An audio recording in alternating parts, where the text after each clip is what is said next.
அதனால தான் அல்லாஹ் என்ன பண்ணான்னு கேட்டால், நீங்கள் ஆழ்ந்து சிந்தித்தால் உங்களுக்கு தேவைப்படுகிற விஷயங்கள் நீங்கள் கண்டறிந்து கொள்ள முடியும். உங்கள் சமூகத்துக்கு தேவைப்படுகிற விஷயத்த, உங்கள் காலத்துக்கு தேவைப்படுகிற விஷயத்த, உங்கள் சூழலுக்கு தேவைப்படுகிற விஷயத்த, இந்த மாதிரி ஒவ்வொரு வகையிலையும் மாறுபடுகிற எல்லா செய்திகளையும் குரான்ல இருந்து எப்படி பெற முடியும்னு கேட்டால், குரானை ஆழ்ந்து சிந்திப்பதன் வழியாகத்தான் பெற்றுக்கொள்ள முடியும்.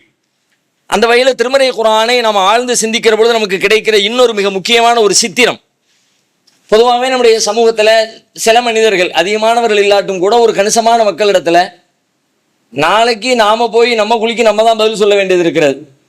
வேற எவனும் வந்து சொல்ல போறது இல்லை. எந்த ஜமாத்தும் வராது, எந்த அமைப்பும் வராது, எந்த மொஹல்லாம் வராது, எந்த நிர்வாகியும் வரமாட்டாங்க.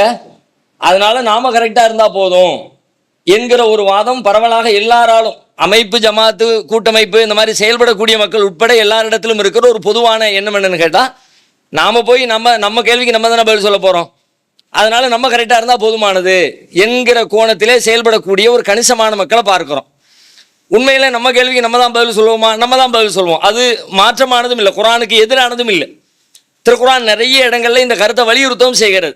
வலா தஸிரு வாஸிரத்தும் விஸ்ர உக்ரா, ஒருத்தருடைய சுமைய இன்னொருத்தர் சுமக்க மாட்டார் அப்படின்னா அவன் செஞ்சது அவனுக்கு. அது ரொம்ப கிளியர் கட்டா குரான் பேசுகிறது. அல்லை செலில் இன்சானி, இது நிறைய இடங்கள்ல வருகிறது. வேற வேற வார்த்தையில் அல்லாஹ் இந்த கருத்தை சொல்லிக்கிட்டே இருக்கிறான். அல்லை செலில் இன்சானி இல்லாமா சகா, ஒரு மனிதன் அவன் எதை முயற்சித்து தேடிக்கொண்டானோ அதை தவிர வேறொன்றும் அவனுக்கு இல்லை. அன்ன சயஹு சௌஃபயுரா, அவனுடைய முயற்சி அவனுக்கு நாளை மறுமையில் காட்டப்படும். அவன் என்ன செஞ்சானோ அதுக்குரிய பிரதிபலனை அவன் கண்டுகொள்வான். அப்ப அவன் செஞ்சதுதான் அவனுக்கு என்கிற கருத்தை இந்த வசனத்தின் வழியாகவும் அல்லாஹ் நமக்கு தெளிவுபடுத்துகிறான்.